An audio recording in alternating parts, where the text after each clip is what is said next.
The last Guild Wars 2 patch wasn't the best that we have ever had gotten. Many people have mixed reviews on it. Some people like it, but they're lukewarm about it, and some people don't like it, but they probably don't think it's the worst thing ever. But no one is saying this is the best patch we've ever gotten, especially considering we have waited 1 year since EOD, right? Now, with a new roadmap and new schedule for content that ANET has put on for Guild Wars 2, we definitely are in for some changes. And this patch cuts down a lot in things that Guild Wars 2 used to do in other Living War Season episodes. I want to go through those things, the ones that got cut down, and see which ones are good, that they cut down and they're not really needed, and the ones that probably are needed and it's kind of bad that they cut down on them. First, let's talk about the good things that this patch did, because most people are focusing on the negative. Let's start with that. First, I think one of the good things that this patch does is that everything is kind of used for multiple things. The story instances that appears in this patch is used for the meta as well. And the meta is part of the story, of some of the story steps as well. So everything gets a little bit reused, which is pretty nice. If you think about something like Living War Season 4 or Iceberg Saga, many of the story instances were not very used for anything. I guess in Iceberg Saga, some of them would be used, and some of the assets would be used for strike missions, which is pretty nice. But if you think about something like Istan or something, in the domain of Istan we have multiple metas, and we also have a full story instance with Taimi as a boss, and that is not used at all in anything else. So I think it's pretty cool that they're using other stuff. Of course, even in Istan we got one of the metas transformed into a fractal, right? Amala, which honestly I would have liked seeing that in this particular release, because the strike, the meta boss works a little bit like a strike. It has a portal mechanic where you have to put it out, that is personal responsibility, so you have to put down in another place so you don't hit your enemies. It has a lot of CC break bars that will shield the boss or do damage to anyone and knock you down, and has certain mechanics that would definitely be seen in fractals or strike, where you have to, so you have to hide yourself in a bubble so you are protected from the boss. Another thing that they cut down, which is pretty nice, are masteries. There's no masteries in this patch.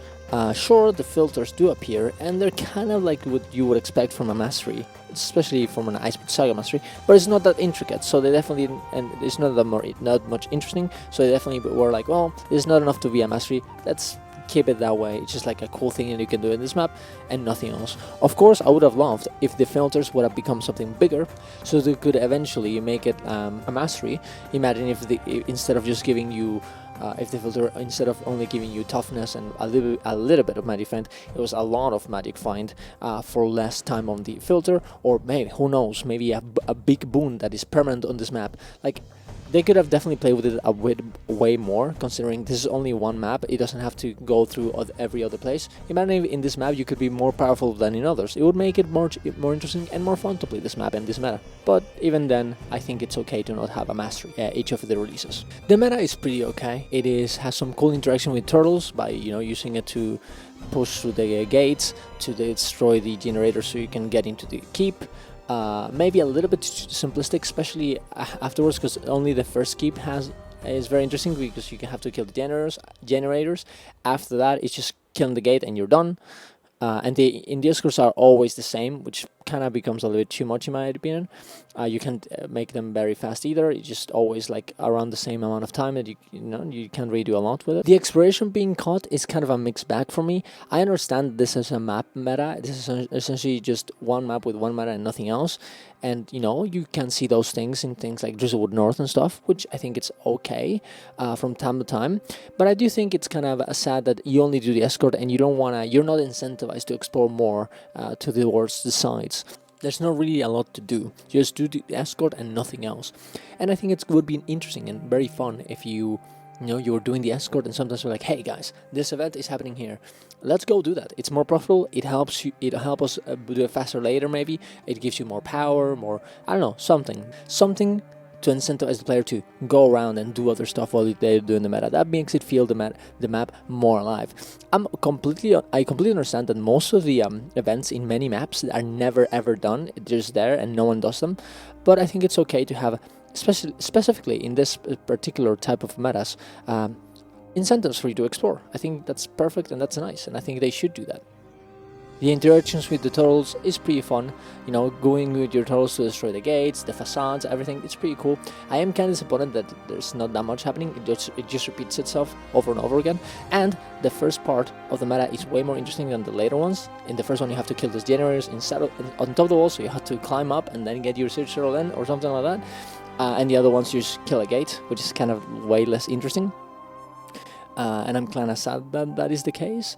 But I do like the direction that they're going with, you know, using the siege turtles for you to do other stuff. I think that's pretty fun. As I said before, the boss having strike mechanics, so it, you know, bridges the gap between open worlders and strike players a little bit more. I think it's nice. I think it's very cool that at the end of the boss you have like this 20 minutes of like just you can go kill the boss, the little champions to get more loot, and you can also just fish or do both, honestly, to give in more gold, because the pool on the that is hidden after the boss gets you a lot of drop rate for legendary fishes, which are very profitable. I think it's very awesome, and it's a cool thing that to do after the meta. I think it's a good reward to have like this experience, like this social experience of just fishing with you with the build you did the meta with, and continuing after. I think that's pretty nice, and then doing something else after. I think that's pretty cool. Another thing that I've seen people criticize a lot is the spectacle of the meta event, specifically the boss. The boss is not that huge. It's not that big. It's not that epic. It has some cool mechanics and some cool bottles, but it's nothing, you know, it's not a big worm, it's not a big dragon, it's nothing like that. It's just an NPC that you kill. Now, I see a lot of people complaining about this, and honestly, I would too. I like big bosses, I think that's nice, but is it really that important that the boss is big? Like, I don't know, like, we have other meta events like Uspits, where the boss is not that big, it's just a small boss, and people don't care that much about it. I guess it's a bit, even the Us is a bit bigger, but I don't know, I think they tried something new with this, as long as the mechanics are fun and interesting, even though this boss is a bit of a sponge fest, it doesn't die ever, and it has too many phases. I do think it's okay to not have like every time like an insanely big boss. I think that's fine. The only critique I would say is that this meta kind of makes you want that. It's a long meta, it's kind of epic, the escort, you know, you're going through the mines, going to the deep in order to find something there, and it's pretty hyped up during the meta and be like, oh no, what is happening, what is this? And then you just encounter this little Oni thingy, like, it's not really that epic, right? And if the meta wants you to be amazed at that, I think they probably should give you a spectacle. I'm okay with sometimes not having a very big spectacle, but in this case I think they kind of didn't handle our expectations inside of the meta that well.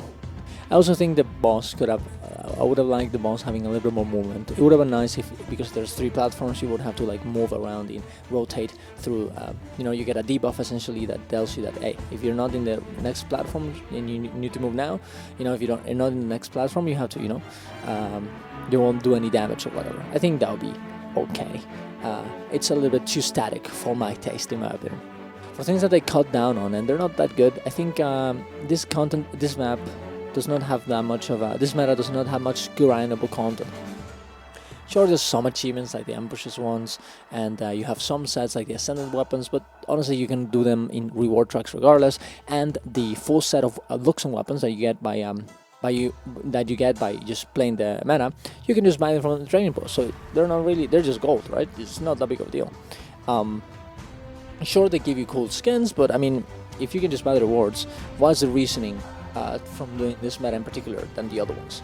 Most of the metas in other seasons usually have one collection or a few achievements that you want to grind out, and you will eventually get rewarded for it in a specific way.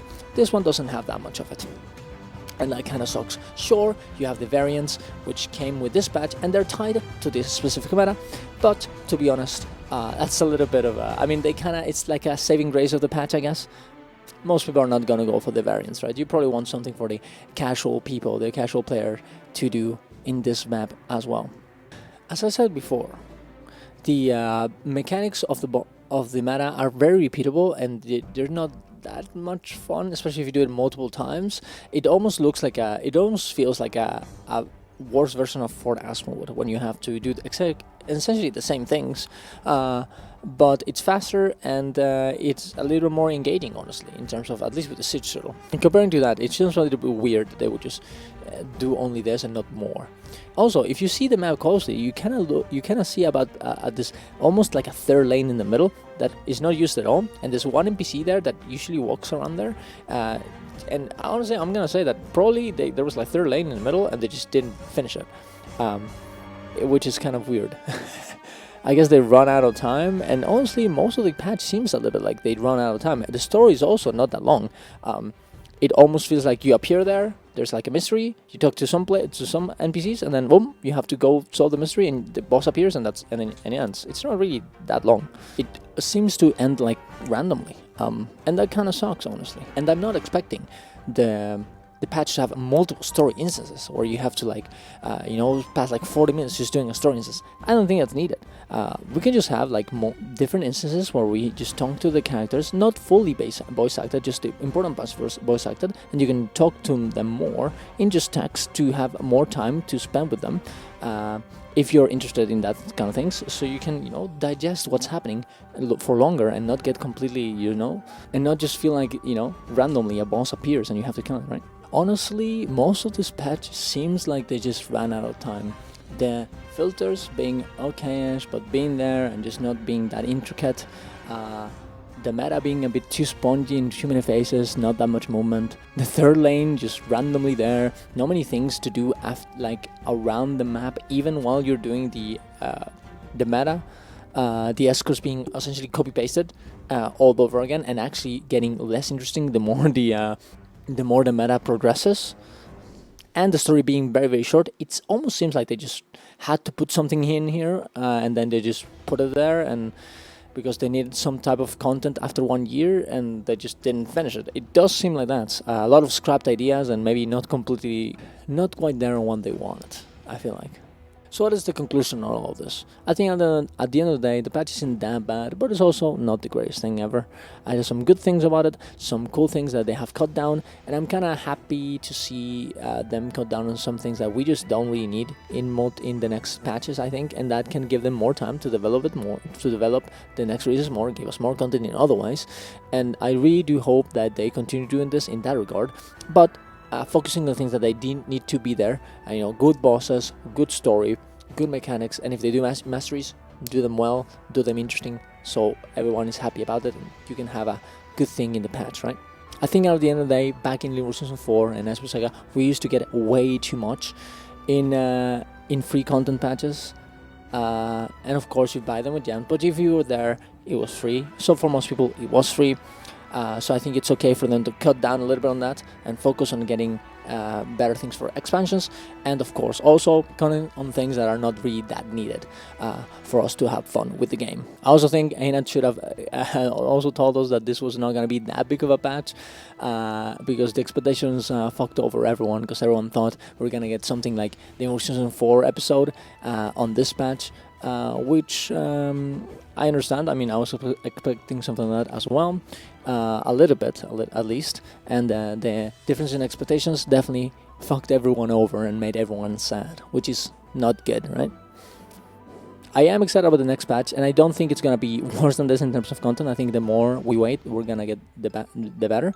They're probably just trying new things out, trying their new way of doing content, see how it works, see when they need more, see when they need less, and hopefully this patch helps them with that, and the next patch is a complete bang and everyone loves it, so we can be happy about the game overall once more, and be excited for the next expansion that I suspect is not gonna be that far away from this. So subscribe to the channel, like the video. Have a good one, guys.